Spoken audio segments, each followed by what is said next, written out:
Good evening, everybody. Thank you for being here. Tonight we're picking up where we left off, doing the same thing we do every night, Pinky. Trying to finish Jak and Daxter, the Precursor Legacy. But we're doing it in a fun way. We're doing it with 0 deaths, 100% playthrough from the beginning. We're gonna knock it out, folks. I've got a good feeling about tonight. I know, I've said that before, but yeah. Hope springs eternal. Hey! It looks like scout flies are always in red boxes.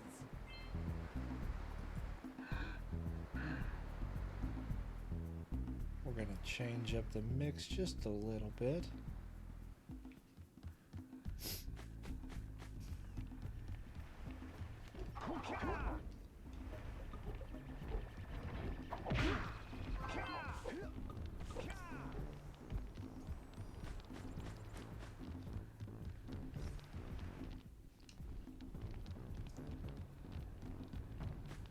So the question I have for everyone tonight, and I might have brought it up before, I'm not sure, hard to remember exactly, but who exactly boxes up the scout flies? The Kira says she releases them to every level to look for power cells. Kind of seems like a waste of technology and metal and programming and all that stuff. When I'm pretty, Jak seems to be pretty adept at finding power cells around the world. Or maybe not. Like, for all I know, there's actually like dozens of them, but because Jak can't see them, because he's just awful at what he does, we the player can't see them either. So maybe she has to. Maybe she has to do it because we just can't find them. But it just seems to me with the 101 power cells we find throughout the game and only a handful of worlds, we're doing all right. What a weird-looking thing! I'll bet we can get this open if you power up with that zappy blue eco stuff.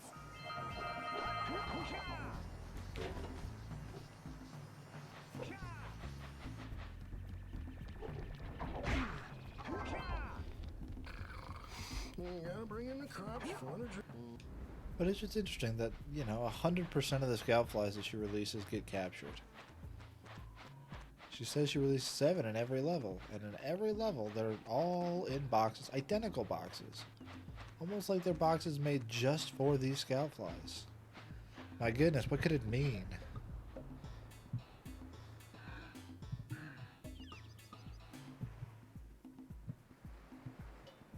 What color am I feeling today? Ooh, purple. Alright, we'll make the lights on my mixer purple.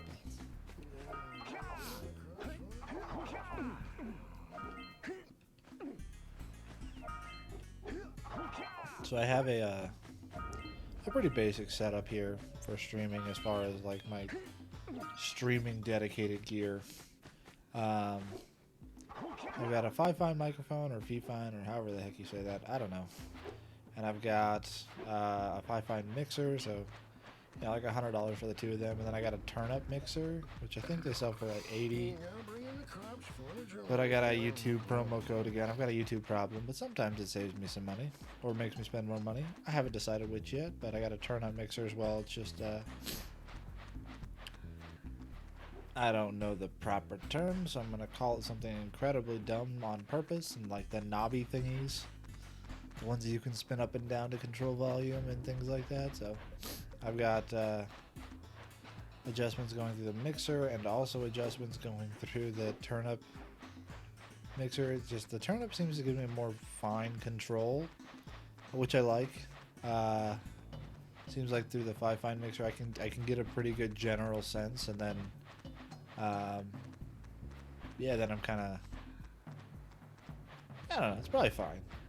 But I like having the two, it's fun, if nothing else. And I've got buttons on the turn-up mixer that can mute the microphone and all that fun stuff. Although, in fairness, I did forget, I've got a mute on the mixer as well.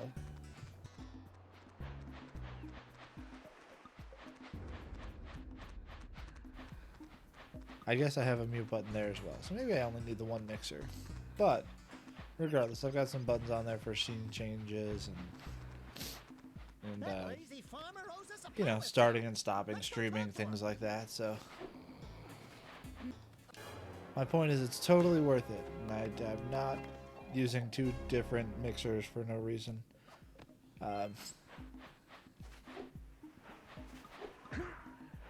But because I'm trying to run this all basically over one USB cable, and it's not Thunderbolt, it's been a bit of a challenge. I keep running into issues where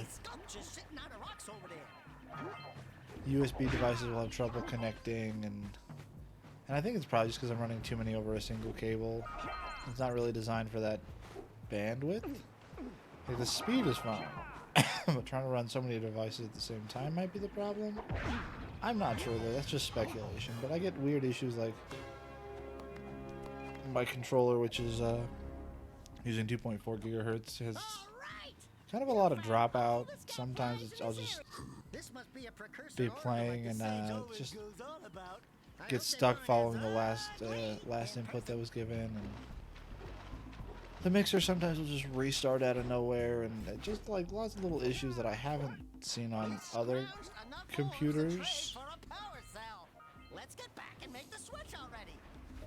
So, you know, it's been interesting. I've got it to a point where I'm okay with how it's running right now. There's a couple things that I would like to have a little bit different, but it's to the point where like it's up and it's running and it's working. So trying to optimize it at this point is just more... It doesn't sound worth it. It sounds like it's going to be more of a headache than it's going to be worth to try to do, because again, it is working right now and it's fine. It's just the number of cables is... Because I said I'm running it off of one, and realistically it's actually two. I've got my turn-up mixer on his own cable. It's got a 3.2 Gen 2 by 2 cable, so it's up to 20 gigabits per second for a little 5-knob, 5-button mixer Stream Deck type thing. It is not a Stream Deck. I do not have any Elgato products. I have not... Again, I haven't put a ton of money into this. This is a side hobby for me, so... but it's fun. I like the setup I've got. And it's, it works fairly well for me.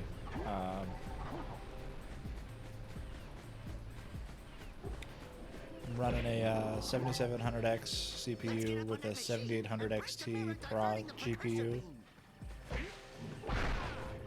in a Lian Li Landcool 2, I believe. I'd have to double check. I don't remember exactly what case I got. It's a Lian Li. It's a pretty case. It's a big case. It's a full tower, I think, and I think the last time I built, so it's my second computer that I built, and I think the first one was in a mid tower probably. But yeah, I got this case home and got it out and started building it, and I was like, oh wow, I have plenty of room in this thing. But yeah, so I've got a decent PC for streaming, and again, the benefit of how I've got it set up is that I'm running it through holes in the wall, so it's in another room, so it doesn't kick off heat in here, which is good because it's already incredibly warm in here. I might have to do a wardrobe change here pretty soon because it is very warm. It doesn't kick off heat, and realistically, the bigger one for me is just the fan noise. I didn't realize how loud it was going to be, and I should probably go in and play with fan curves because it's loud even when I'm not actually like pushing it.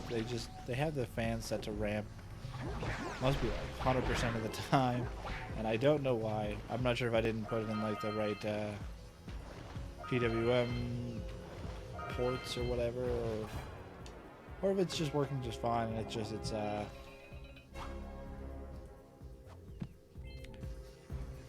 just a very aggressive fan curve that they set.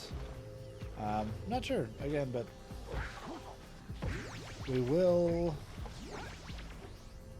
survive again because the computer's not in here. So the fan noise, the heat, any of that doesn't really bother me right now because I've just got a couple cables running it in here, and I'm in here in the office instead of where the actual computer is set up. Oh, I didn't make it. because my family likes to sleep at night. I know, they're weird. So I will be down here in the office, which is, I mean, it's not soundproofed or anything, but it is a room with a door that closes, so way better than being out in my family room where the computer's set up, where it's just like a just an open room that goes right up to the second floor where the bedrooms are. And there's just no acoustic separation, so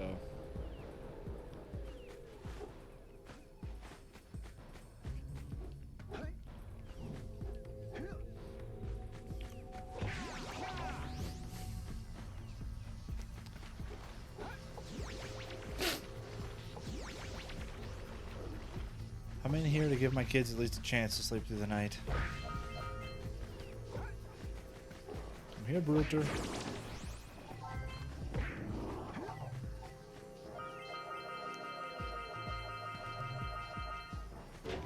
Like I said, I've got a good feeling about tonight. We might not have had too much luck lately, but I've got the computer going well.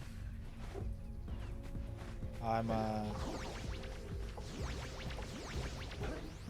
been watching some Jak and Daxter content, and I feel motivated seeing the things that people can do in the speedrunning community, and just the way that people can just the things people can figure out to do in games and things like that. It's just it's wild. People are great.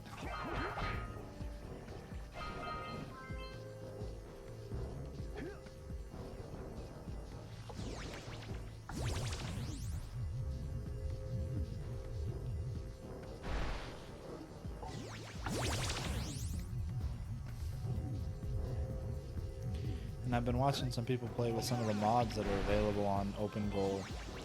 Because yes, mod support is available. I haven't actually looked into how to put any on here, but maybe I will at some point, because some of them look really fun. I was watching a guy do some playthroughs, probably a couple month old videos, on a version called Jak Bugged, where every area had several bugs that were put in there, I believe, by the modder, and the goal was to try to figure out where the bugs were in every level, and I thought that was interesting. Watched a few speed runs. Not 100% of the way through. I don't got that kind of time, but they're great. And again, just I've said it before, I'll say it again. It's like watching a different game. The way they just bounce through the levels and just constantly chaining movements, punches and rolls and jumps and long jumps and rolls and uppercuts and all sorts of bounces, and just the nuts way people have learned to play this game. I'm like, I can barely walk through it normally, so I'm not cut out for the speedrunning community is what I'm saying. I mean, kind of what I'm saying. I am still a pretty firm believer that, you know, give them the time and the patience and the motivation to do so, people can figure out most things. People can get to levels of competence.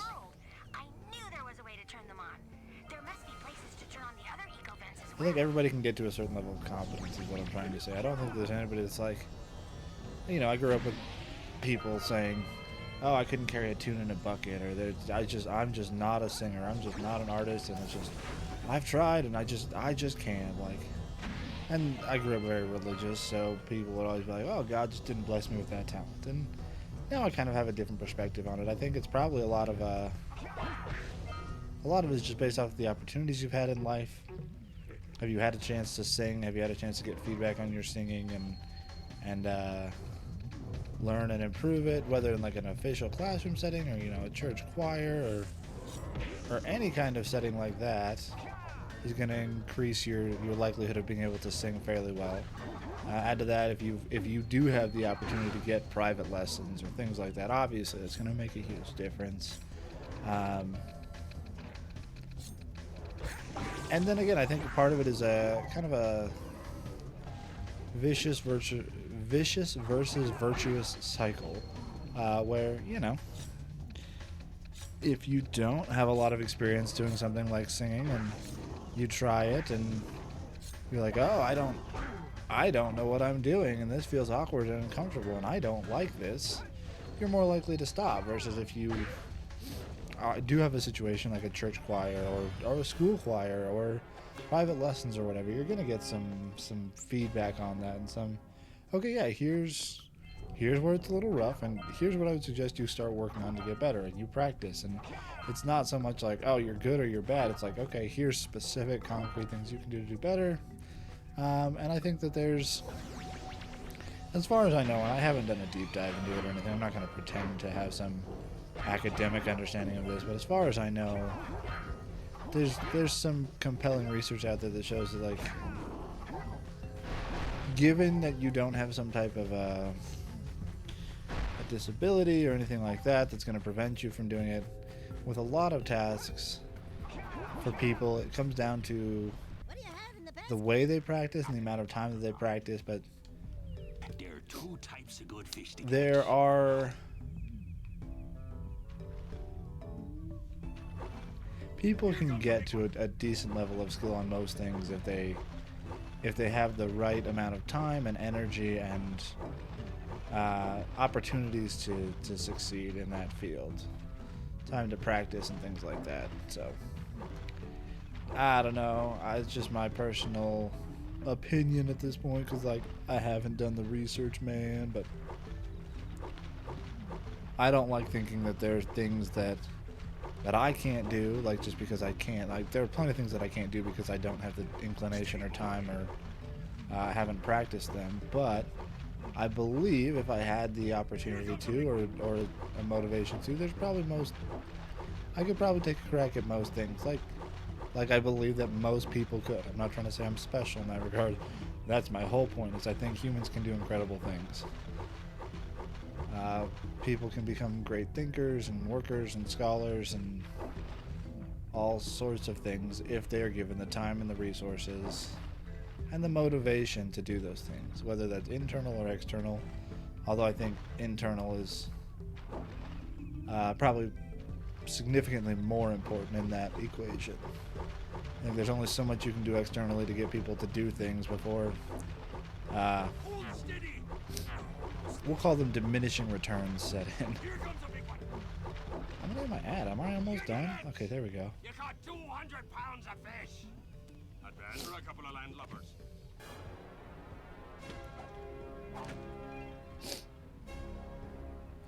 And again, I really should study some of the speed running techniques, because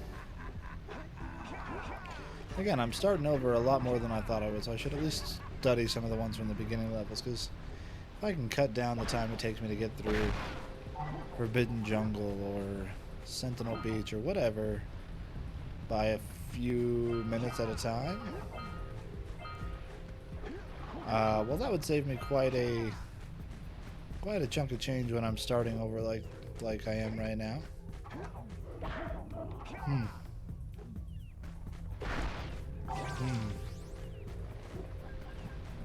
So it's kind of feeling like I'm getting a little bit of controller dropout, like I'm trying to do some attacks and nothing's happening, and can't exactly tell what's causing it, so we'll keep an eye out on it. If it's becoming an issue, I'll have to figure out another solution, whether that's maybe like a wireless Xbox controller would have a decent enough connection to the computer through this drywall.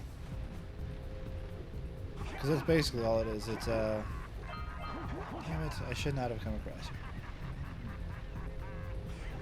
it. Okay, that I could rely on that, or might have to go wired controller, and that's just a whole nother thing where, again, I'm adding another USB device through the 1 or 2 cables I've got running over here. I'm hesitant to do that, but we'll see. We'll see. So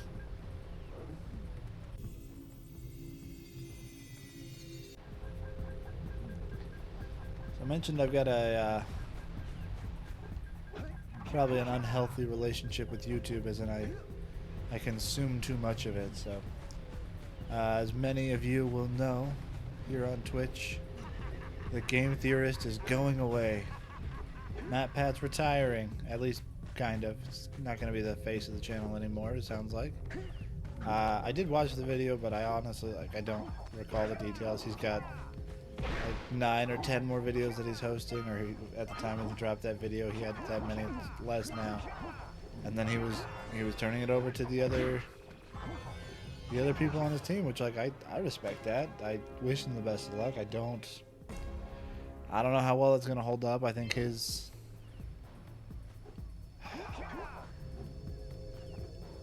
I don't know. I feel mean saying it, but I'm gonna be completely honest. I don't want to call it charisma, because his personality isn't what I think of when I think of a charismatic person, but he is a very entertaining person. He's a very engaging and gripping person. He's got that kind of personality and speaking style and presentation style that, and I'm sure this is intentional, it grabs your attention. It makes you want to watch him and listen to what he's saying. And like, yeah, I loved his content for a long time. Like, and some of his stuff I'll still enjoy and go back to and things like that. I mean, he's definitely geared towards a younger audience, but I do find him very entertaining, and I've got a young sense of humor quite often, so a lot of times it lands pretty well with me. Gonna be perfectly honest there. But yeah, so I figure, you know, he announced his departure from YouTube, so I'll wear a Game Theorist shirt to, We should go tell that windbag of a mayor that he you owes know, us pay my big time respects. for connecting the village Plus, energy it's grid. I live near the Rockies, and it's very cold right now. This whole week has been incredibly cold. It's been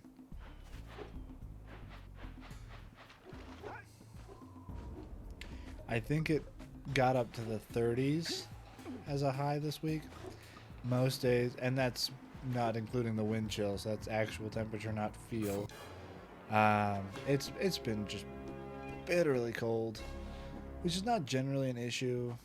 But you know, I've got kids in school, and I don't want to deal with the hassle of the drop-off line and things like that. Or I guess the drop-off line is fine, but the pickup line at the end of school and trying to get out of there is kind of a madhouse. So I drive to a park that butts up to the back of the school, and we kind of walk Hey, let's go the check last out old quarter Fish mile or Prince so. Igor It's at the not very dock. far at all from there to the kids' doors where they're starting,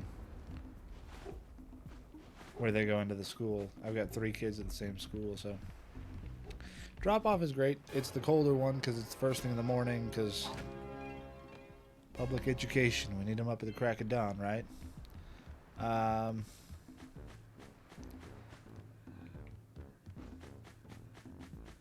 But pickup, I go and I try to get there a little bit early so I can be there before the doors open for sure, so I can be there to get my kids. And especially I still got a kindergartner, and I want her to know that, like, you know, Dad's gonna be there and he's gonna be ready for you. So like, I don't ever want to be late. I have been late to get her when she was in preschool, when I first took over stay-at-home dad.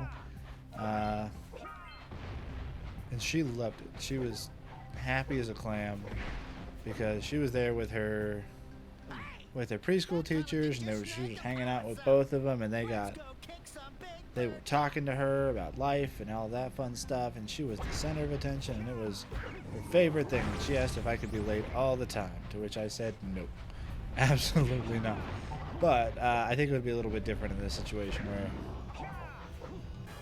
you know, it's a much bigger school, a much bigger pool of people, and I think she'd probably be a little embarrassed. And regardless, it's just rude to the teachers. It's not their job to watch my kid for me. They're there to teach and help them learn. And I very much see them as supplemental. They're necessary, but they're not the children's parents. They're not supposed to be the ones who have to teach them to be kind and respectful and all that other stuff. And they're not there to babysit. So like, I don't intend on being late again. You know, obviously life happens. People make mistakes, and sometimes things are out of our control. So I'm not going to say I will never ever be late again. It's just something I try to do. So anyway, point is, I try to get there before the doors open. So, you know, standing out there in the cold, having wind whipping around you and just like, ugh, it's been cold. I'm not a fan of cold. I'm from this area originally. I've lived here most of my life. I'm in the Denver area. Might as well stop just like pretending like I'm not gonna say I'm in the Denver area. But it's just so bitterly cold, and I'm just not a fan of cold. That's been rough for me. Punch those poles up from below. No thanks, I'm good. I don't think I need to. Now I know what some of you are thinking. What about the precursor orbs and the scout fly that you need to get up there? Well, I don't know. I just don't think it'll be an issue.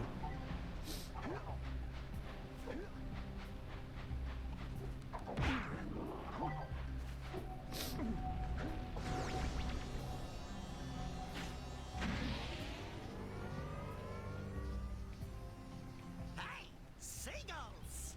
Let's buzz him for kicks.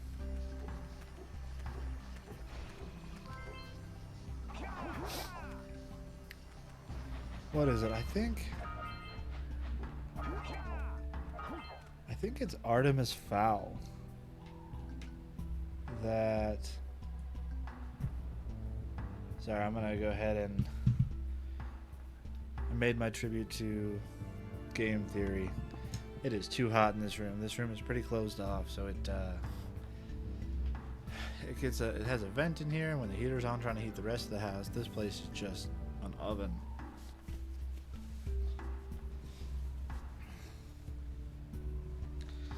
So I'm gonna go ahead and change my shirt. It's too warm. And when I say change my shirt, I mean take off the top layer. I'm not actually doing a full change here, guys. Don't get that excited. Psh, just kidding. I know who'd be watching this stream, and it's another old dude like me. You're not excited by me taking off a shirt, I promise. And if you are, well, let me know. I'll start an OnlyFans for you. No, this shirt is also great. This shirt was made for me by my sister. She does a lot of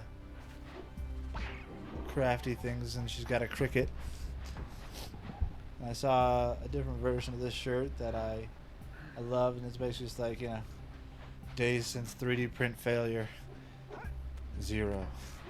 And sometimes it does feel like that. I love 3D printing. Super fun hobby. I like being able to just think of something that I need or something that would be nice, either find or make a model for it, and then just have it come to life.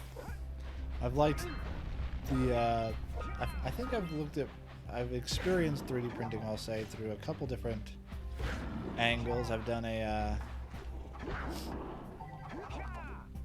started off with a very cheap Ender 3 V2 that did not stay in Ender 3 V2 for very long. I very quickly started swapping parts and adding an auto bed leveling sensor and changing out the hot end and making it a direct drive instead of a Bowden tube, and just completely revamping that thing to, I don't know what it is anymore, and I've still got it, but honestly it just takes so much work to get prints to turn out even semi-decent on that thing that it just sits in the garage and hasn't been used. They caused an avalanche. And that one pretty much went out of commission as soon as I bought my second FDM printer. I have a... Oh my goodness, I forgot. What is it? SLA? I have a resin printer as well. That one sees even less use. It's just honestly, I don't get around to cleaning off the prints, and it's just more of a process, and I didn't end up using the prints very much, and they never really felt, maybe I didn't cure them correctly, but they never really felt how I expected them to, I guess, would be the honest answer. Like, there wasn't really anything wrong with them, they felt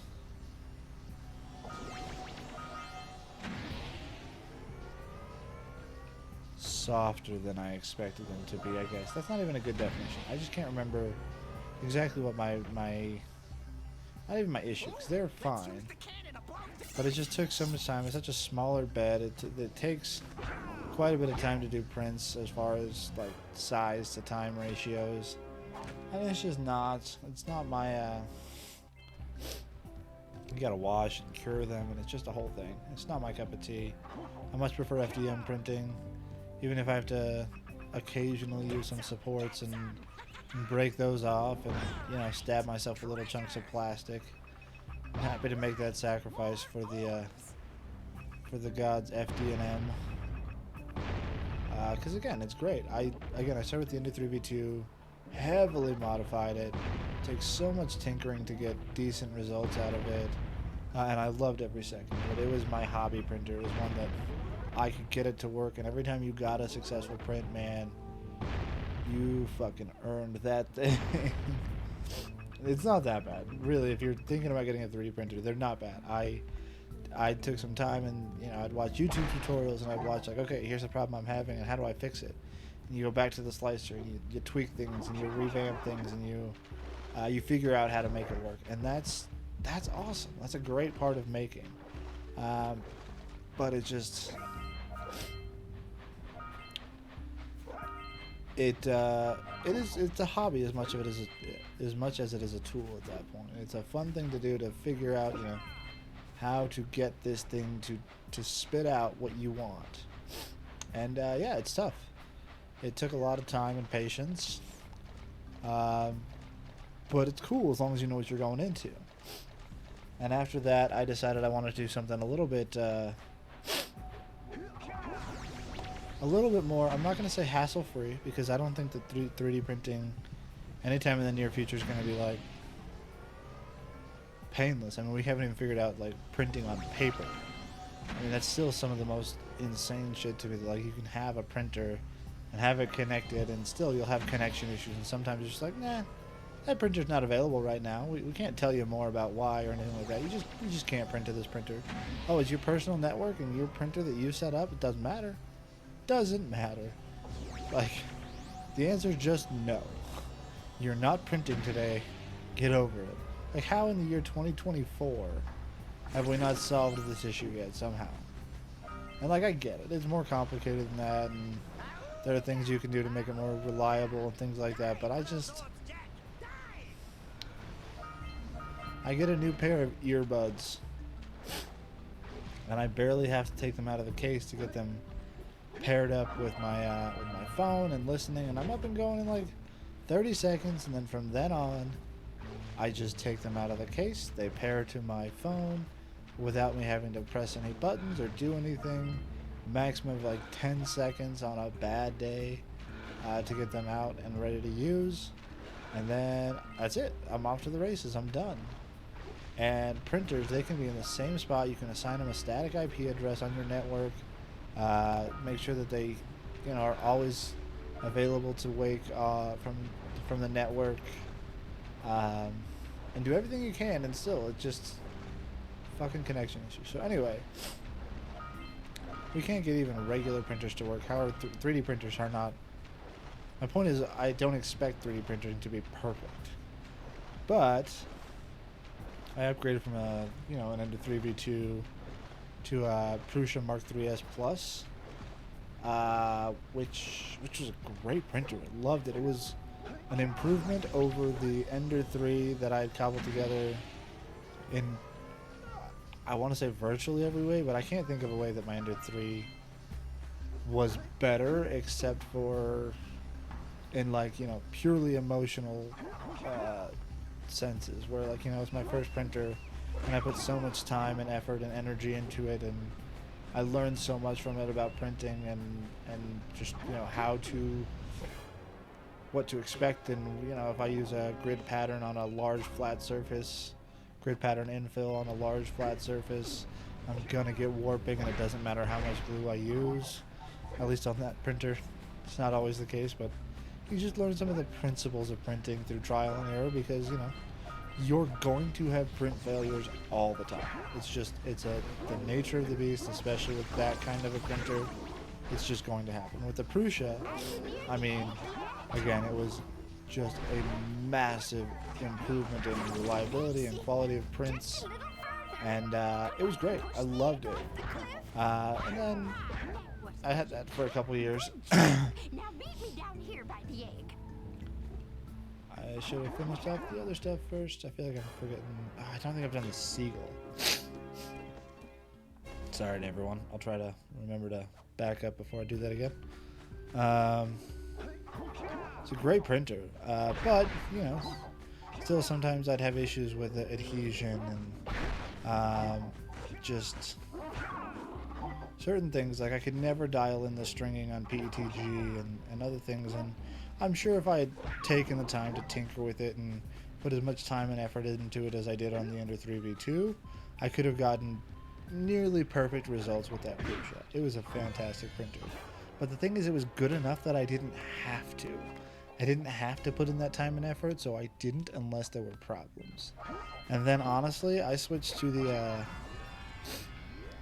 I don't know, well, I'm going to act like you know about 3D printers. I switched the Prusa hot end out for the new, what are they, E3D Revos that had quick change nozzles before the Prusa Mark IV came out. And they had, you know, a drop-in replacement for the Mark III's Plus, or whatever it was. I think that's what it is. They had drop-in replacement, so, you know, I invested in that ecosystem. I was at that point in time realizing that, you know, a 0.8mm nozzle will get me my prints, and I'm not printing anything fancy or delicate or anything that's really all that complicated. So, you know, a 0.8mm nozzle, or even a 0.6 was kind of the sweet spot, will get you the prints in just a fraction of the time. So why not? Why not use the bigger nozzle for most things? But, you know, sometimes you have things that you need to be either dimensionally accurate, or you're printing pieces that slot together like jigsaw pieces or things like that, and you want those to be a little bit more precise. So I wanted to switch out, and I was switching nozzles a lot more. And with the stock system with those E3Ds, with the I don't remember what the stock Prusa ones are called. They're like a V6 or something. I don't remember exactly, but whatever they are called, the stock nozzles, you basically just have to like hold the head with one tool and use a wrench to unscrew the nozzle, and then you have to screw the other one back on, and it needs to be hot, otherwise you can't get it on tight enough. And if you don't get it on all the way, then you're going to get melting around the nozzle, and it's just going to be a cloggy mess. And it was just a pain in the ass to change nozzles. So I thought, oh, this Revo system, it's gonna be great. It's got like spring-loaded things to ensure tension. It's got quick change nozzles, and I do like tool-hardened nozzles because I do occasionally use harder filaments, abrasive filaments. So you need, you know, tool-hardened steel so that you don't just chew through and just eat up your nozzles. Those brass nozzles, they don't really survive all that well. So 38 minutes isn't too bad, about 20 minutes per level there. If you include Sandover Village, it's less than that, but I mean, it's less than that anyway. I'm not even at 40 minutes. But point is, I'm not doing too bad on time. Again, time isn't an issue though. That was the big weakness of the Revo, Revo Rapid Change, or whatever they were called. They had announced the Obsidians, Obsidixians, I don't know. I get why they do it. It's trademark and other stuff, and just recognition, or name recognition and stuff. But man, I hate it when you just have a normal word, and the brand name is that normal word, but like spelled with an X instead of an S, or whatever. Just stuff that's like, this is dumb. And that's what the Obsidians were. And those were they're tool hardened, but also had they were supposed to have like a special anti-stick coating on them. But honestly, as soon as I started using the Obsidians, after waiting for like a year for them to come out after I got the Revo, I just had so many issues with them. And I'd basically been buying into that ecosystem on the promise that these were going to be excellent nozzles. And maybe they were for most people, and maybe it wasn't even that. Maybe it was just at that point my printer was getting older, and it needed some serious maintenance that I wasn't aware of. And so I missed out on something that I should have done to keep it working well. But those Obsidian nozzles would always they wouldn't clog, but no matter how tightly I tried to screw them on, or no matter what I tried to do to them, they would like ooze around the tip, and they would just like they would have filament just like it would drag around extra globs of filament, and then that would catch on the model that's printing, and it would just, you know, pull everything off and then glue it all to the tip. And it's just, it happens so frequently. I would have to go out and either use like a heat gun to try to remelt the filament and like peel it off while it's molten, or try to like chip it away without destroying the nozzle, which I destroyed a few nozzles trying to pull it off. And it was such a headache. I was getting so tired of it that I just basically wasn't printing anymore. And I'd had my Mark 3S for a while. I want to say it was 2 years, but maybe it was closer to 1. It was not a crazy long time, and I was not in dire need of an upgrade. But man, if you're in the 3D printing sphere right now, you know exactly where I'm going with this. I'd heard so many good things about it, and I was so curious to try it and see if it really was all that it's cracked up to be. And man, I am a fanboy now of the Bamboo Studios printers. I got the P1P when they started selling them at Micro Center here in Denver. I picked up a P1P open box. I saved like $100 on it, and it has been basically flawless. It is so close to basically a perfect machine that I have loved everything that I've done on it. Like, not every model is perfect, and especially like if you're trying to design your own, you're still gonna have to iterate, and you got to make sure you keep the bed clean, and like you still need to maintain it. It's still a 3D printer, and the carbon fiber rods need to be cleaned, and it still requires maintenance. It's still a machine that is whipping a molten hot, something that's hot enough to melt plastic around at hundreds of millimeters per second, and just trying to lay down fractions of a millimeter thick lines, and do this also precisely that you can make little detailed models and things that fit together and things that are useful and functional. And it's a fucking miracle. Like, it's crazy, and it just works. And I hate that because it's such a useless descriptor of product quality or features or anything. It feels like a cop out. But again, if you've been in the 3D printing scene for a little while, you know that like working is not necessarily guaranteed when it's coming to 3D printer. Even for some good printers, there are good printers out there. Like if you build your own, like a Voron, or Vorons are whichever ones are like you buy the kit and you build it yourself, and you can like pick out whatever parts you want. Like just like the stock bare bones, you're building it from parts one. That's popular. I think that's the Voron.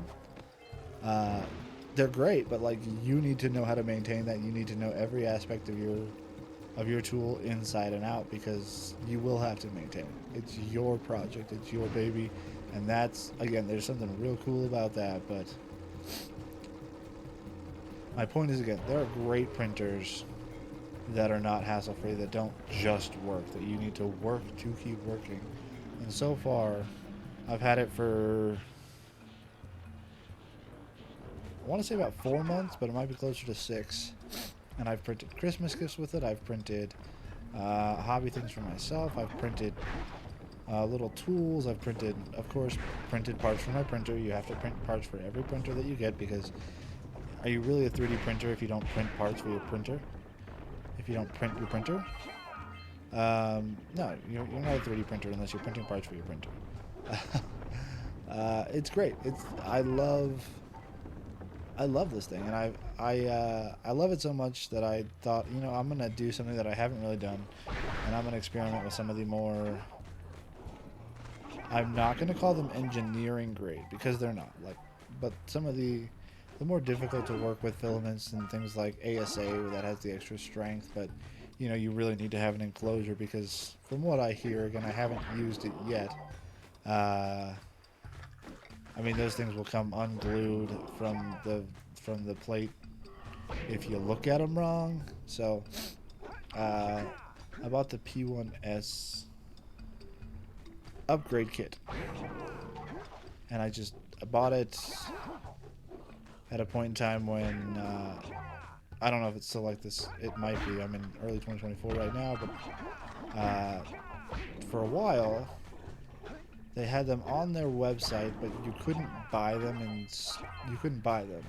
They were just out of stock, so you would sign up for a notification email for the next drop, and they would be drops for like months in advance. So you'd be putting your name down and be like, yep, I will buy this. I'll give you the money now. Send me one in a few months when it comes out. Which I hate doing. I think that that's something that you probably shouldn't do for most things, but honestly, like, it was one of those stupid me want thing moments where, like, I didn't really have a better reason other than that I wanted it. So I did do the pre-order thing and I paid for it up front, and We remember what happened the last time we were here. I have it, and I hope it's wonderful, but I have not... Bush, Jack. I haven't had the chance to install it. I had printed some PETG, some pegboard PETG walls for my printer. So I'm going to need to go ahead and uninstall the side panels that I printed for it, because they are not airtight. They are not what you need to print things that require an enclosure or anything like that. So they're just there for functionality, hanging some tools on, and honestly just to kind of cover it and to dampen the noise. That is one complaint I will say, is that the P1P, and I'm assuming the X1 Carbon as well, are not quiet printers. And they're not advertised to be. They're not supposed to be. I'm not saying like, oh, false advertising, you promised me this and it's not there. But that, if there's a complaint, that would be it. I set up my... Damn it, sorry guys. Is it really looking that choppy? I hope that's just me for a second. If that stream is looking choppy, I apologize. Don't know exactly what's going on. I wonder if there's a way to... curious.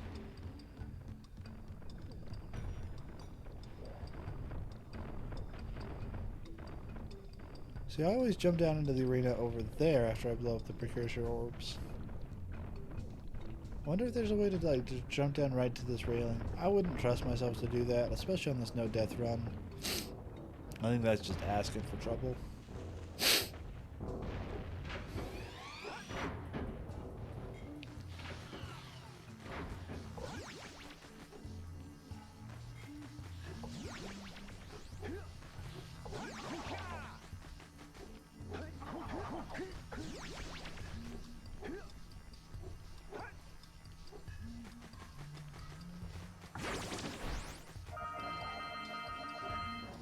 So anyway, no, I'm not in any way sponsored by Bamboo Studios.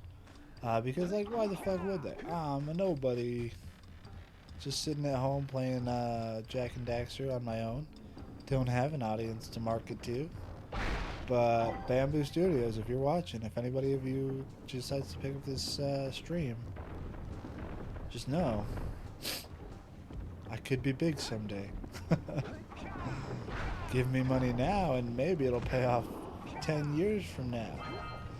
No, I don't think I'll still be streaming in 10 years, but you know, down the line.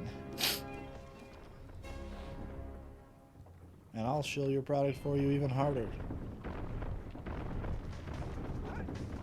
Yeah. Point is, again, I've been very happy with this Bamboo Studios printer with the P1P.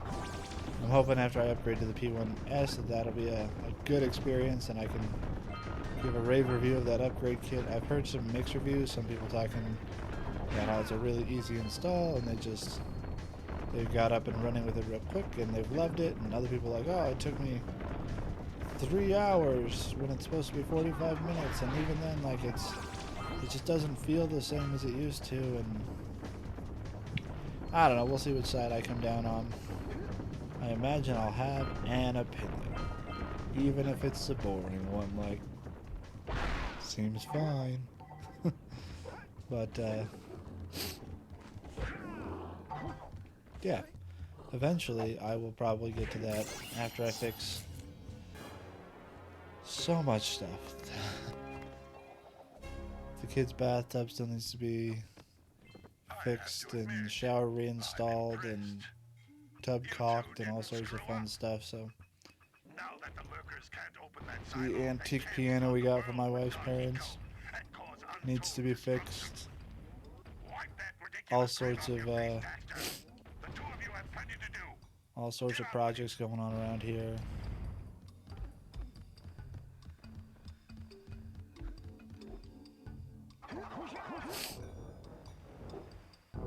Alright, camera. I see that you're possessed by an angry ghost.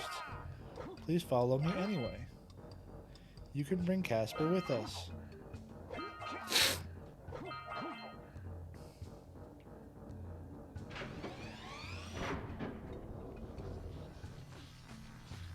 Oh, here's the downside of doing it this way. I don't have that nice red eco boost to take on those fools. So, do I play it safe and go all the way around to the other side, or do I trust that I can take them even without red eco? I guess I'm going to trust that I can take them. I think that these mud enemies might be some of my least favorite in the whole game. Just because it's such a hassle to deal with them. Like, you have to stay far enough away that they come up and then get close enough that you can lunge at them to kill them, but not too close to where they drop into the mud, and then you have to back up again and come forward again and do the whole dance over again, and it's just, again, they're not particularly dangerous, and even I'm sure it's happened, but I don't remember ever dying to them. Like, they're just annoying, and that's the worst kind of enemy, is one that's not annoyingly difficult or just frustrating. It's just annoying. There's no challenge to beating it. There's no sense of accomplishment when you do. It's just, okay, I did the thing you told me to do, the thing you made me do to get the shiny that I need to do behind that guy. And yeah, based off the rules of my run, I don't even have to kill it. I could just walk right on by, but like, I'm gonna kill me. Some mud-dwelling lurker thingies.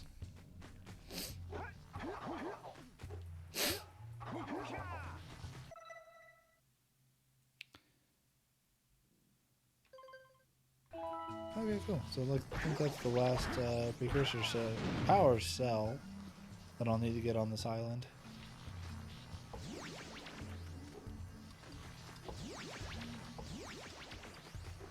So basically, my moral of the story is don't fuck this up, Nate. You're almost an hour into the stream. Things are looking good so far. This is my game to lose. And I can. Don't worry, I can. It's been so funny if I missed that platform and a lurker shark immediately ate me. I still cannot believe the lurker shark can eat you if you're jumping over platforms. Like, come on. I thought I had to touch the water. Still salty about that death. Speaking of salty, I'm gonna eat some fries.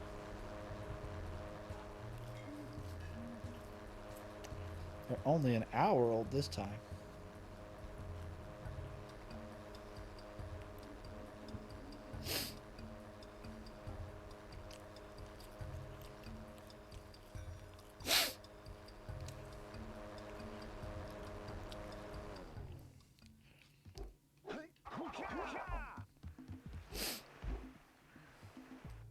Hurry up with those power cells. I know, Kira. I know, thank you.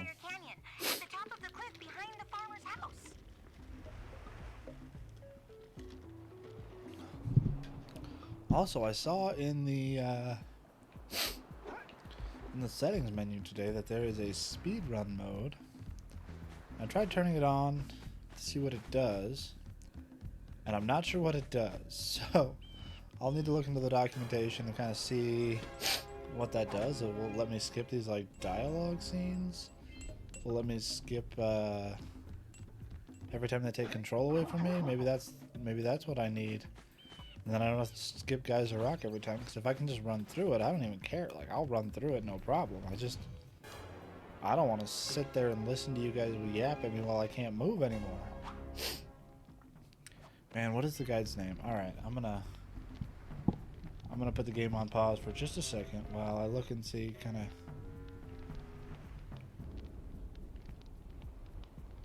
who it is that I've been watching lately. I've been watching basically one dude who puts these videos on YouTube. I don't know if he streams live on Twitch or what he does, but I think it's... I don't want to say what I think his name is because I'm gonna get it wrong. I was right. Outrageous Josh. Damn. Watching him go through Guys Who Rock though is just... It's a thing of beauty. Speedrunners, man. Those guys, they're so fun to watch. Because they've put so much time and effort into learning what they do, and they're just so friggin' good at it. Alright. Sand over 100%. Nice. Just had to double check before I go on. It was always so unintuitive to me that you press square to go back to the power cells. And I don't know why.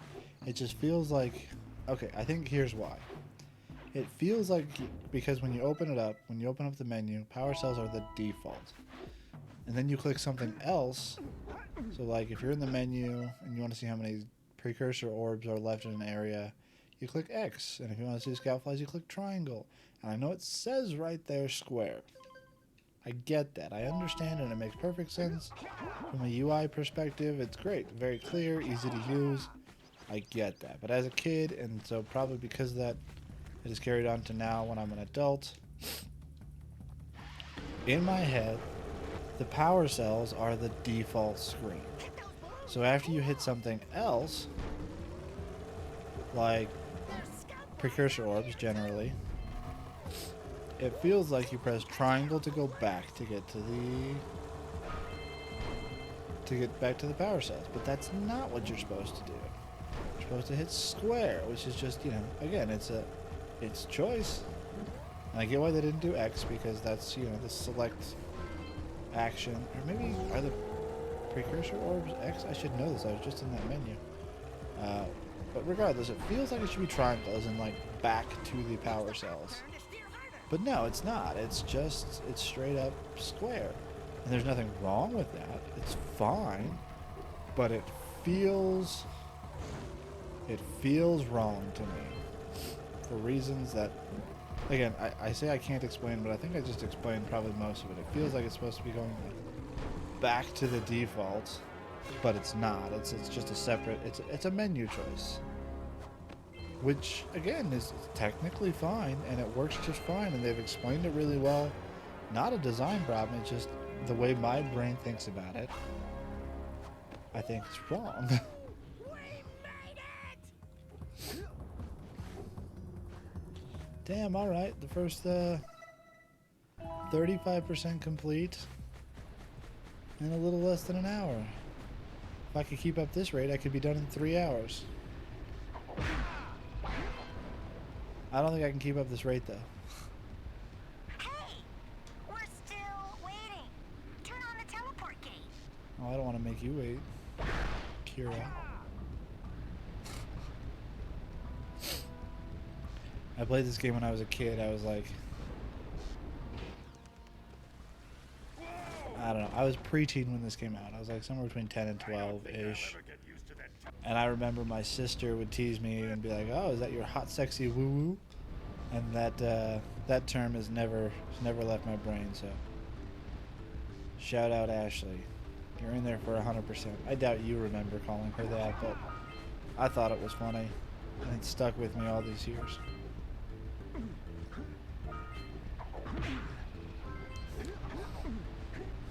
I've been playing on the PS4 apart from in here, and Until we find out why the blue ships disappeared, you're going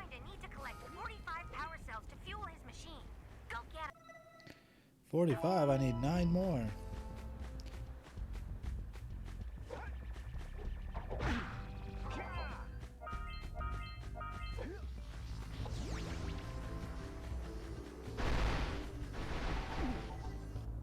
Hang in there, little one. Damn it, shouldn't have done that. Oh well. I always like to give it to the warrior first so that I can go to every part of the level. Not that I ever go to that part of the level first, but it's nice to have the option, you know? Ah, I missed the blue eco. Don't touch it on the way back.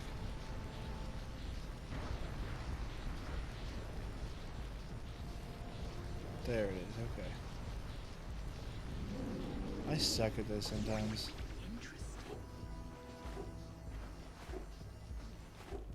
Ugh, like that.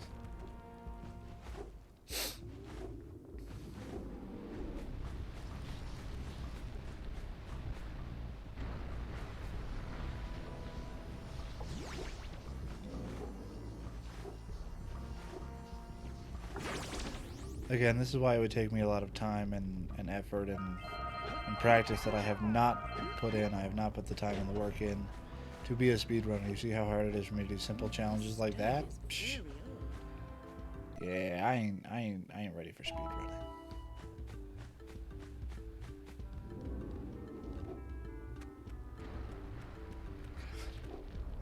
This game is great, but sometimes, man, that pop-in right there, that was something.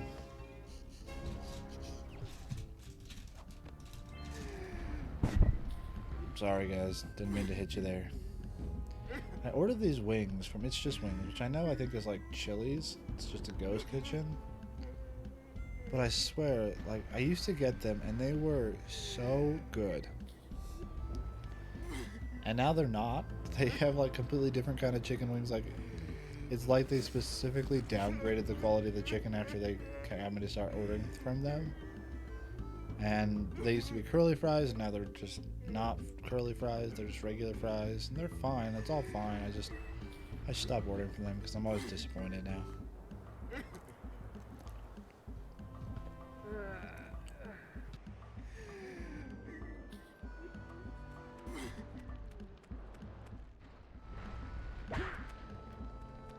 Oh, it was a sure thing.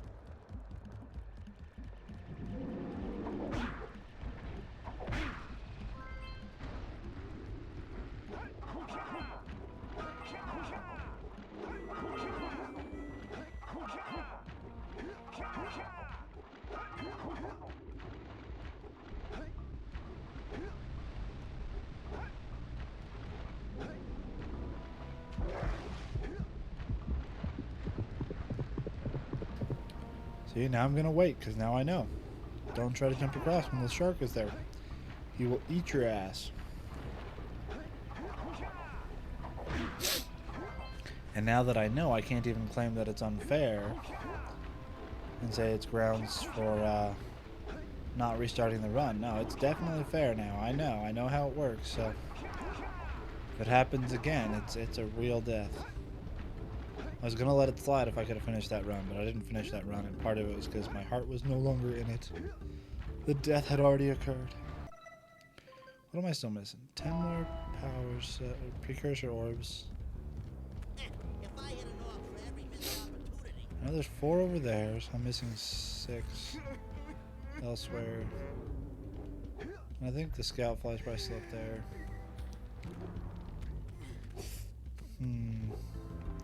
Now I can get back to my research.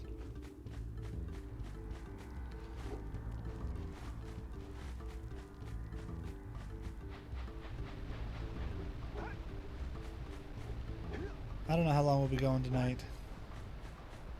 Doesn't seem to be a very hopping place, which, it's Friday night. I get it. Don't worry guys, have fun. No hard feelings here, but I just don't know how long I'm gonna... Oh, I did get the one up here. Huh, what scout fly am I missing? Is there one on that island over there? Part of me really wants to just jump out to those pontoons, and I know sometimes you can make it. But sometimes the lurker shark gets you, so it's kind of a gamble. Paid off this time. Oh, I didn't get that one right there. Fuck. Man, I like spending time in the water tonight. I've got a death wish.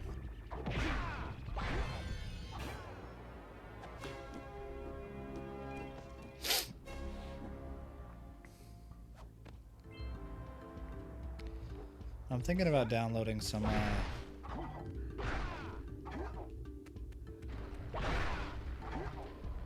background music, some royalty-free stream beats.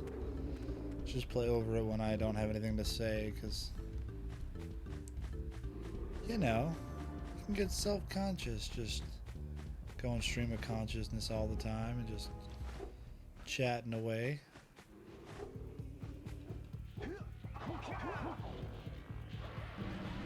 My goodness, I should put a thermometer in here because I have no idea what temperature it is, but it is warm in this room. If you see me glistening, I mean, you're still choosing to be here, so you're the freaks, not me. He might have a power cell.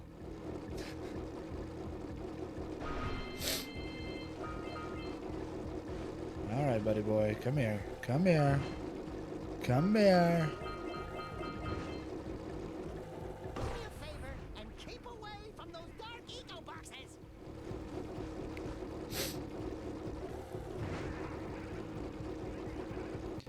I love that in this level. I love any of the levels where there's the green eco vents, where it's like you got kind of a wider latitude of what you can get away with in these levels. Because if you ever get down to 2 or 1 hits left, you can always just like, all right, disengage with what I'm doing right now. Whatever's going on, I'm just gonna stop. I'm gonna carefully make my way back over to that green eco vent. And I'm good to go again. Good to go be a little reckless. A little silly hat.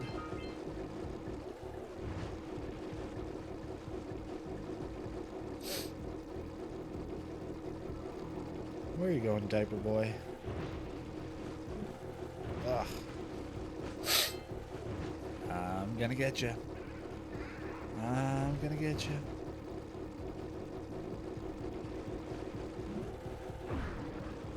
Nice. I got him.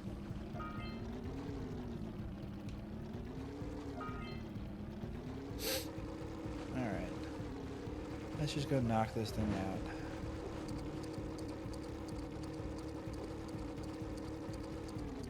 I would be curious to see what a speedrun record time is for this.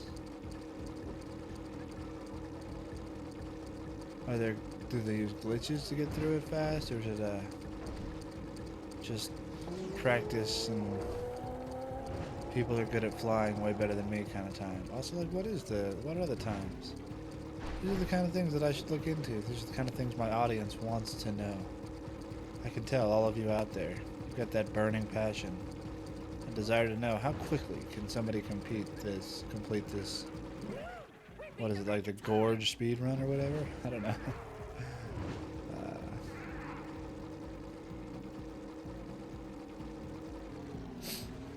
Alright, lightning moles. You go where you want to go, I guess. I'd like you to go in your hole, but I suppose that's up to you, sir. Why are we going in circles? What am I doing wrong? Okay. You would think with the number of times that I've played through this game since streaming alone, I'd be better than this. Come on. Come on. You little rat bastard. You get in your hole. No, no, turn. Good little mouse. Power cell from the geologist.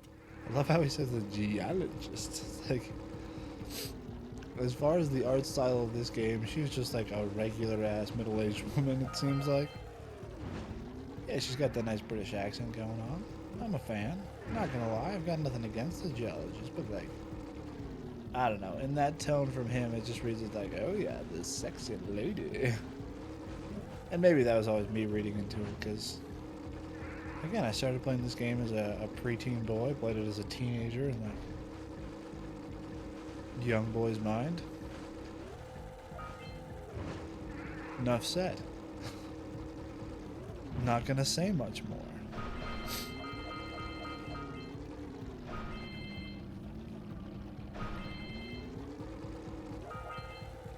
Those must be the infested plants old Lognoggin was talking about.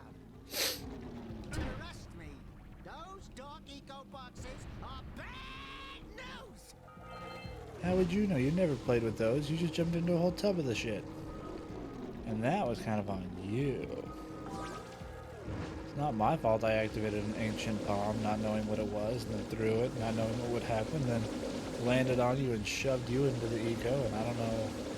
The more I'm talking, the more I'm realizing, oh, it probably was my fault. Sorry, Daxter. At least later you get pants.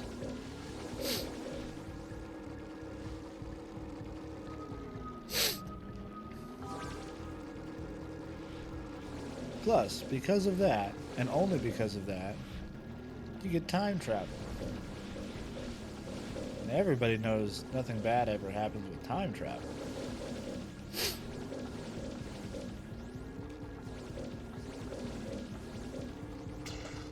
Nice, okay.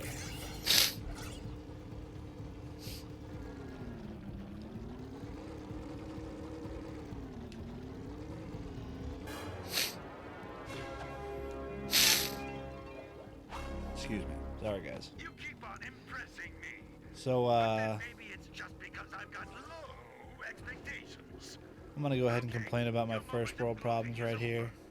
Get on with it. Because I know you're all here to feel sympathy for me, but I'm a little bit nervous because tomorrow we've got someone coming over to clean our house. And to me growing up, like, I can't imagine spending money on a house cleaner. And it just feels like one of those, like, bougie rich people things that happens. And it's like, I don't love that. Now, to be clear, like, we're not paying for a housekeeper to come over. My wife is a bookkeeper, and she is a bookkeeper for a house cleaner in the area. And they worked out a deal where, you know, she's going to trade services for services. So, I mean, it is in a way kind of paying for it because we are paying for it with services and money that we would otherwise get, but it's a relatively small client and works out well for both of them. So I'm totally down for that. And again, since I've been stay-at-home dad, just a lot of adjusting to things. I mean, I don't think that I was a bad dad before, but I was like a full-time employee and just a regular-ass human being who gets tired. It's like I wasn't like super dad, you know? Like, I want to be a good dad and be there for my kids, but I wasn't 100% on top of all the things that go into taking care of the house. And like, I did do housework, and I still do.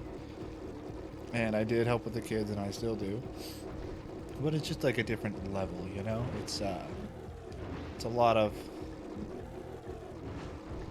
more responsibility as far as like trying to organize and keep the kids to their schedules and get them to and from school and their extracurricular activities and stuff like that. So like, I'm quite grateful that they worked out this type of swap where we're gonna have somebody come and help with some of the house cleaning, because yeah, it's hard to keep up. It's hard for me to.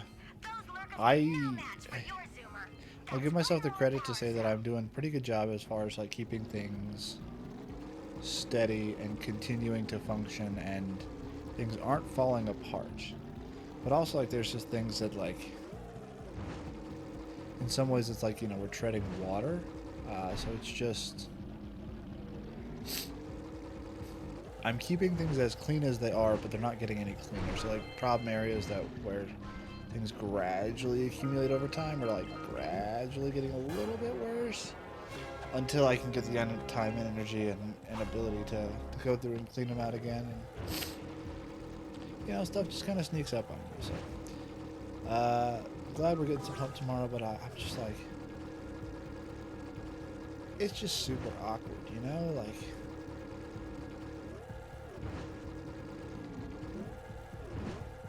it's just the kind of thing that, like, I couldn't even imagine growing up having somebody else come clean my house, and I was like, oh, that'd be so weird. Like that's a thing that I do, not somebody else does. I clean up after myself, and for the most part I do.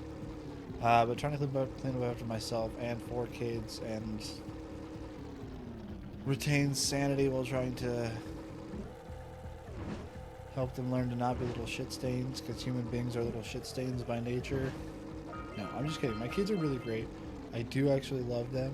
I promise, for all the bad mouthing I do, they are amazing, wonderful children. And I am a lucky father to have such wonderful children. And I'm not just saying that. They really are great kids. But it's just so much. Our oldest is 8. Our youngest is currently 2.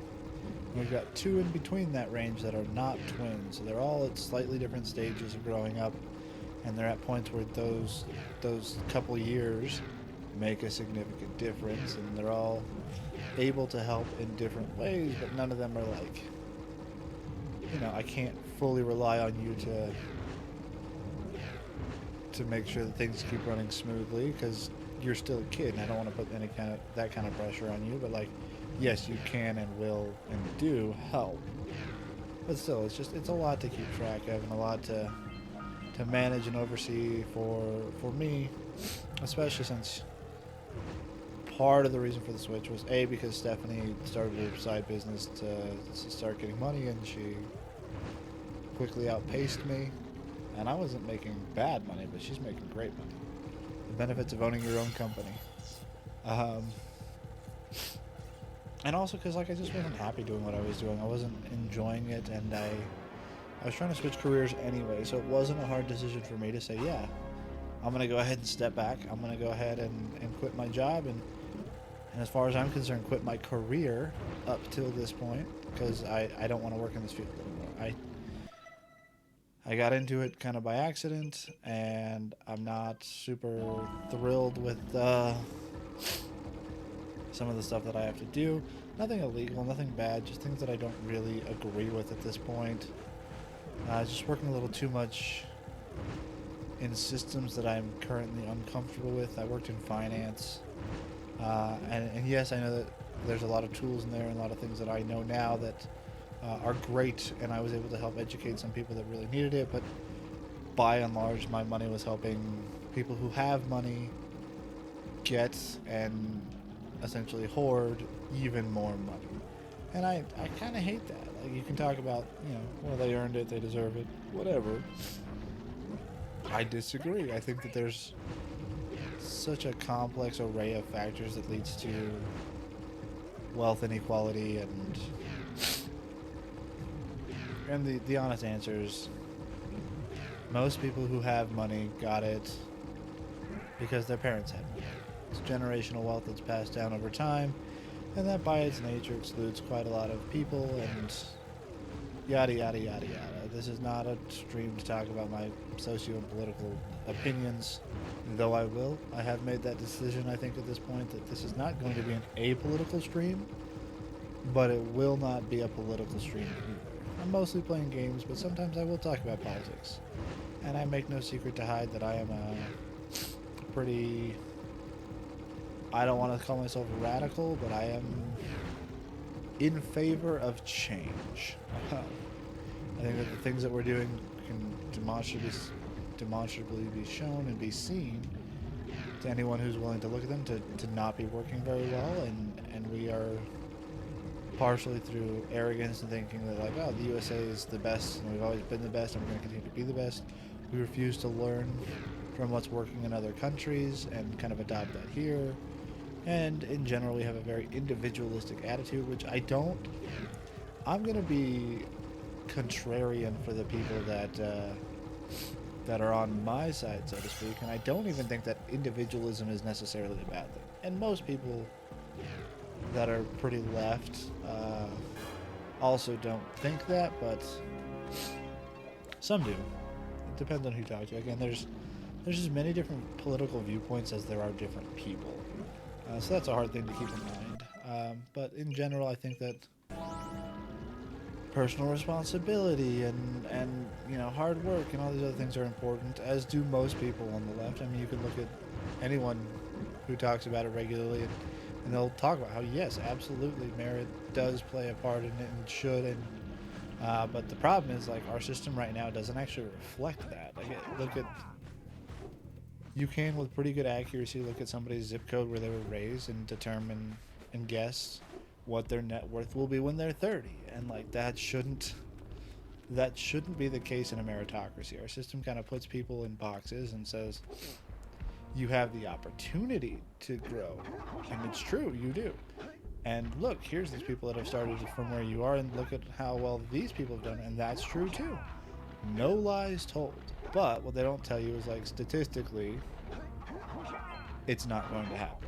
If you start off poor, you're going to stay poor. Not because, you know, you just don't have what it takes, because you can't make it, but because the system isn't designed to let you. And it definitely isn't designed to help you.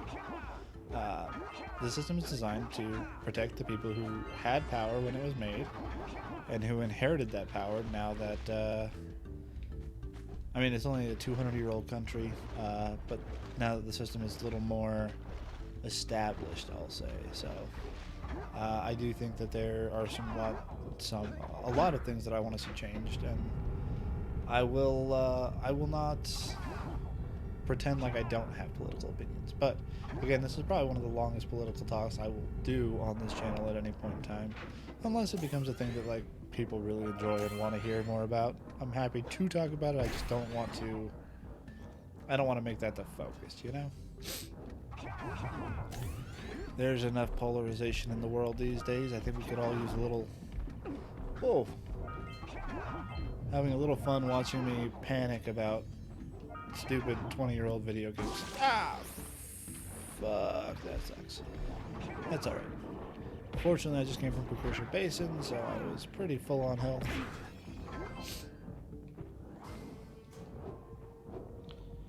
It's getting late-ish. Maybe I'll see if I can finish this ancient city before calling it a night tonight. Again, I'm feeling good about this run. I think I need to shut my fat mouth, eh? Get out of the water, get out of the water, get out. Oh, boy. Well, in one short room, I have managed to take away all of my good feelings. So we have good feelings, yeah? Oh, god damn it. Oh, boy. Well, that was fun, guys. I opened my big mouth, and the run is over. Just like that. How anticlimactic, right? Y'all tuned in here because you thought I was going to beat the game tonight, and unfortunately, we were all wrong. I also thought that. I thought, you know, it normally takes me 7-8 hours. I can do it in an hour-long stream. I was very dumb that day. That day is today. No, I'm just going to play through for a few more minutes for fun. I'll probably give it another about 5 more minutes, just, you know, practice. We'll call it practice.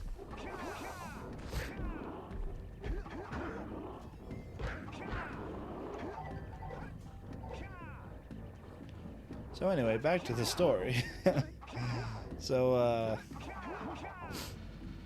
yeah, I wanted to leave finance. I wasn't happy working there. I wasn't happy helping people continue to not even just uphold, but to just to be in that part of the system that I so strongly disagree with now. And it's hard for me because I didn't have strong opinions about it before, because I grew up very strongly religious, very conservative religion, you know, thinking that America was God's country, and he called us to be elected, and we've got to be doing great because we are God's country. Literally a promised land of glory that was given to us because we were so righteous in the previous life, and like all that shit.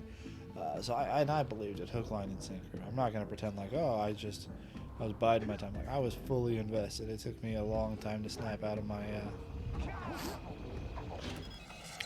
I don't want to call it brainwashing because that sounds dramatic, but I mean, that's really what it is. You take a child and you tell them this is the way the world works, and you train them to squash every instinct that tells them differently, and train them to ignore things that go against the narrative you want them to believe, and eventually that's what they see. And like, I don't blame my parents. They were doing the same thing that they were teaching me to be a good person as far as they had been taught, and teaching me to follow God, and you know, if God's real, then that's the most important thing. And that's, if you believe he wants you to do X, Y, and Z, and you don't do X, Y, and Z, like, yeah, you're screwed. But suffice to say, my positions have drastically changed since then. And I could say, you know, well, maybe I was right before and wrong now, but who knows? All you can do is try to learn and grow and study as much as you can and figure out what makes most sense to you. And I don't think anyone's ever going to really truly know what the answer is, at least not in this life. If there is an afterlife, and I'm wrong, and God's waiting there, you know, I just hope he's a just God. He knows that I'm doing the best I can, and I guess, you know, I'm the way you made me, buddy. Maybe you should have given me a little more faith. But no, I don't think that there's anything really waiting for us, and I think it's this life is what we get, and we can't blame anyone else for the problems on Earth. It's not Satan, it's not demons, it's us, it's humans, it's the things that we do together, it's the systems we've created, and in a way, not just created, but also, and this less so, I find it hard to assign blame to people for being born into a shitty system, but in some ways, yeah, it's the system we allowed to continue to exist. It's the system we allowed to continue to be the dominant system, and to continue giving power to rich people, and giving power to systems that we can all plainly see aren't working, and just kind of taking things as they are because, well, that's the way they are. And am I calling for revolution? Not yet. It realistically is not an option currently. The best thing we can do is try to help make things a little more bearable for people who need help. Again, when I talk about, you know, systemic injustices and things like that, I am well aware that under a just system, I would not be doing nearly as well as I am, and our family would not be nearly as comfortable as we are. I'm incredibly lucky, and I am very grateful for that every day, and I try to give back as much as I can, while also, like, again, recognizing that I do have 4 kids, and we are not, by virtually any metric of the area we live in, wealthy. Like, we're fine. And compared to, like, a global standard, yeah, we're excellent. But that also doesn't mean, like, you know, I don't have money to throw around. We'll just say that. But we try to, you know, be good people. We try to help where we can. And one of the things that my wife has felt very strongly about when she opened her business and got to a point where she could hire people is that, like, she wanted to hire at a fair wage. A lot of people that she works with are very into growth via outsourcing and all that fun stuff. And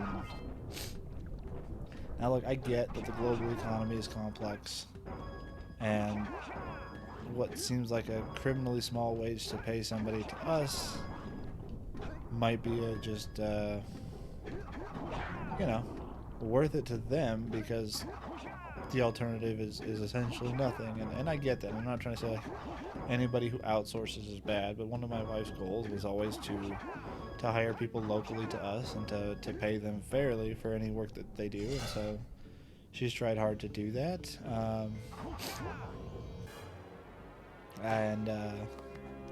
Yeah, we're very lucky that we've been able to make that work. Again, I probably sound like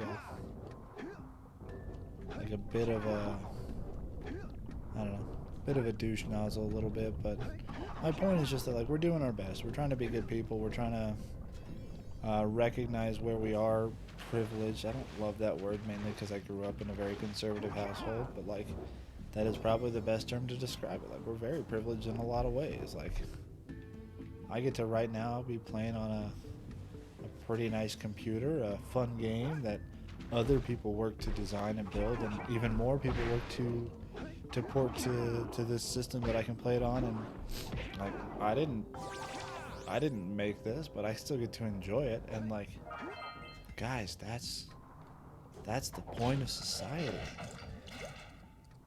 You don't have to make everything yourself. We can do more and do cool things when we work together. And I promise that it doesn't make you an evil socialist if you want to work together and get benefits from society, from all of us contributing something.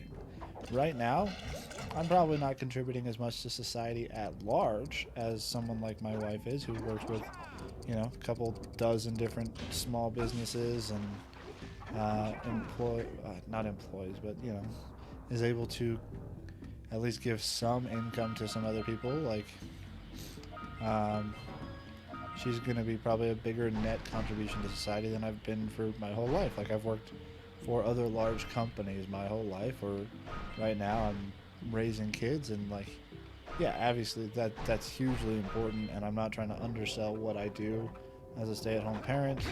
Hopefully making tiny human beings that aren't shitty once they're full-grown adults, and who try to make things just a little bit better for the people around them, and I think that's the goal, and I'm trying to instill that in them right now. But yeah, like most of the work that I do right now is within the walls of my own home for my own family, so I'm in an incredibly lucky position to be able to do that as well. So my point is, like, I get it. I recognize that coming from someone like me, like the idea of like, oh, well, everybody needs to give back and everybody needs to sacrifice so we as a society can be better, and like it probably rings a little bit hollow, just given that Hey, Jack!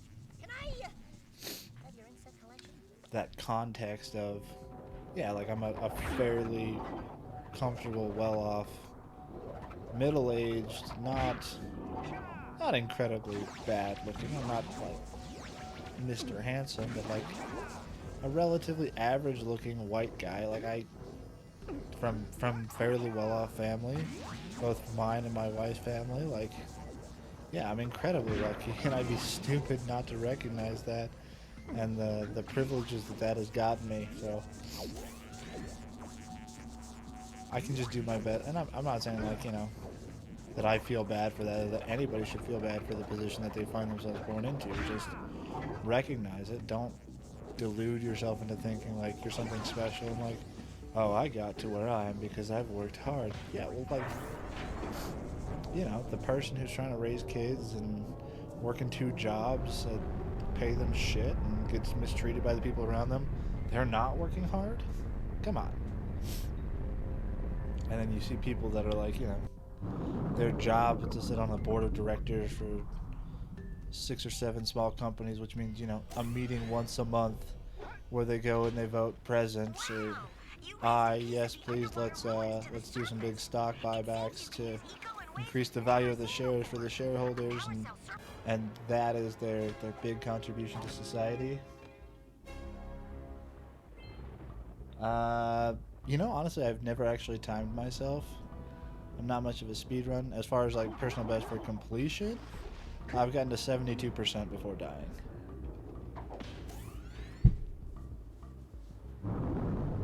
Welcome to the chat, by the way. I don't know if this is just in this open goal version or if that's the sound that the original made, but man, the sound of that pod going down is like nails on a chalkboard to me.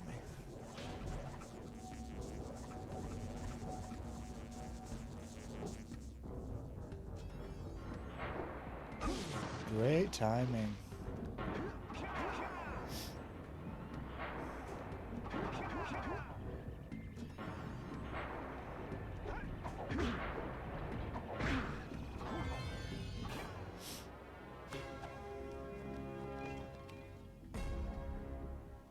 Yeah, so if you're new around these parts, basically what I'm doing is I'm not a speedrunner. I don't have the skill for that. But I am a guy who's been playing this game since roughly around when it released, and I play it regularly on many different systems. I've played many different versions of it, so I thought to myself, you know what, I could probably beat this game without dying. Let me try to do that. And because I, am a little bit masochistic, let me try that live in front of strangers, and they can watch as I just crush my hopes and dreams, and all of my self-confidence is shattered as I take weeks to do what I thought I could do in a couple days. No, but it's been really fun. I've actually really enjoyed it. It's been a very good all the files from the original. Okay, so the sound is from the original game. Yeah, that makes sense. I had to supply the ISO. Duh. Thanks for that. Appreciate the reminder there, or the pointing that out, I guess. But yeah, I naively thought, okay, it might take me a few days, but I'm good at this game. I forgot how many, instant death traps there are, and how many ways there are to just lose focus for a couple minutes and just take a lot of damage really quickly. But again, I think by far the most challenging part for me has been all the pits and the traps that just get you without you noticing. And if it wasn't for those, I would have a fraction of the deaths that I've had. And honestly, like, half of the time I'm dead, it's because I've been too high to really pay attention or care. And that's been some of the fun of it too.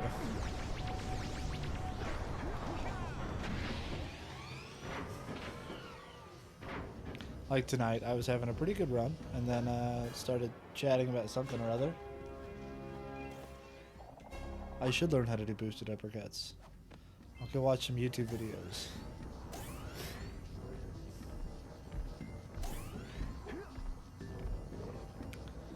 And yeah, so now everything that I'm doing right now is just fairly pointless because I'm gonna have to restart tomorrow. I'm just winding down on the stream tonight. I'm gonna call it a night here pretty soon, and I died earlier in this level, so I'll start over tomorrow. But you're welcome to come back anytime. Appreciate any feedback, any advice.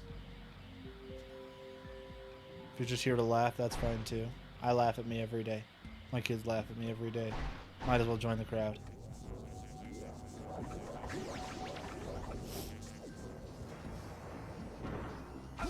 Nice. I don't know why I always think I can make that jump, and I never can.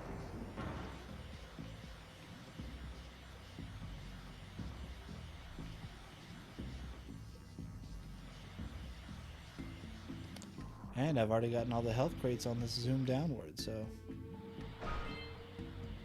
Oh no, there's one left. Not enough to save my life.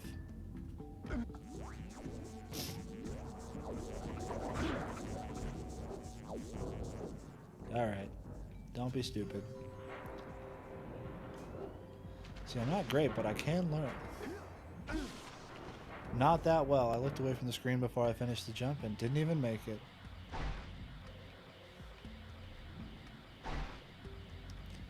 I just figure I'm gonna be like the vaudeville of Jak streamers.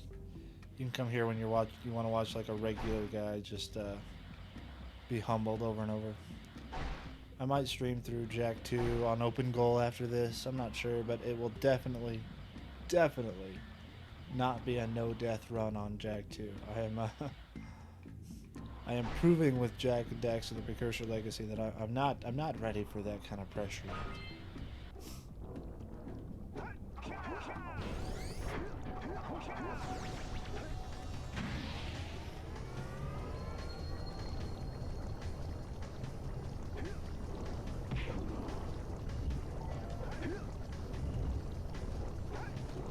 So are the boosted uppercuts just like a higher jump? Like what's the benefit of those?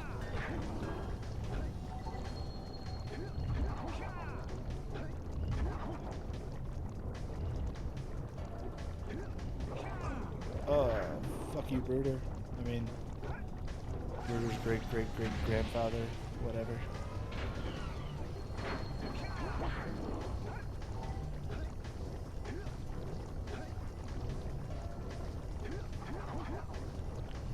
I did see the new message there. I'm just not actually good enough to read chat during this part.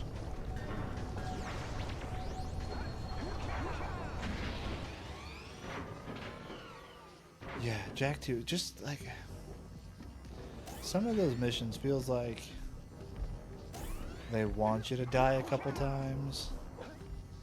I've gotten better at some of them, like some of that gave me just absolute hell when I was younger, like the that Crimson Guard ambush when you have to get the seal piece in the slums, or some of the on-rail shooters.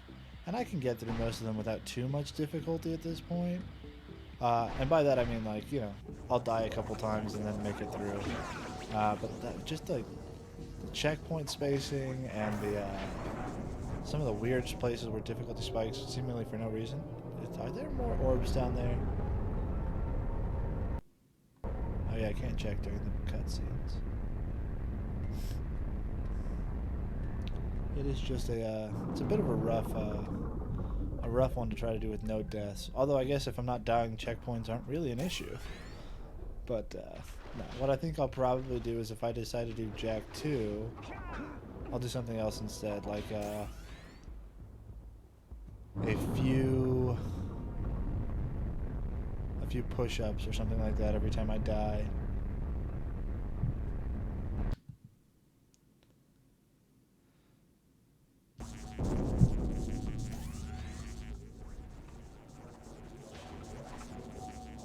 But I've already played through Jak 2. I know it's in beta. Was it just in a cutscene? Hang on. Yeah, I'm missing 7. They're probably up above me somewhere, I would guess.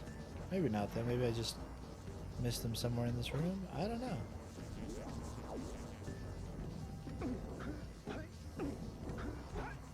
Nope, there were a couple here. But I'm missing 5 more somewhere else. Maybe I missed them on the first slide down.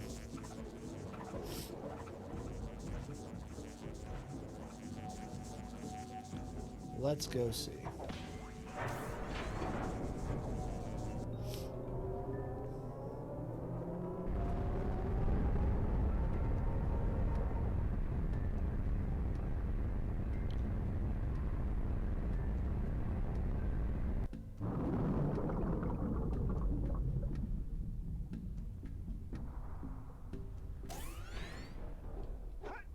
Alright, Lenny, I need your help.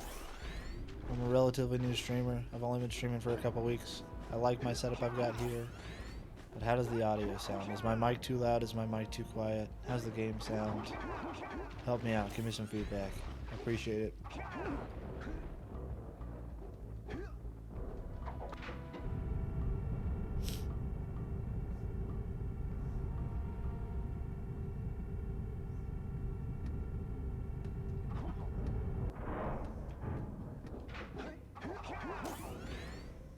Are there any in this room? There aren't. Okay, I'm not crazy. I don't know why I'm bothering to go get these precursor orbs. Again, I just, this run is already just completely lost. Oh, that's why, because I didn't get them in here because I already died. And then I decided to keep doing the level, but I'd already skipped these orbs. Where are the last ones? Probably in here somewhere.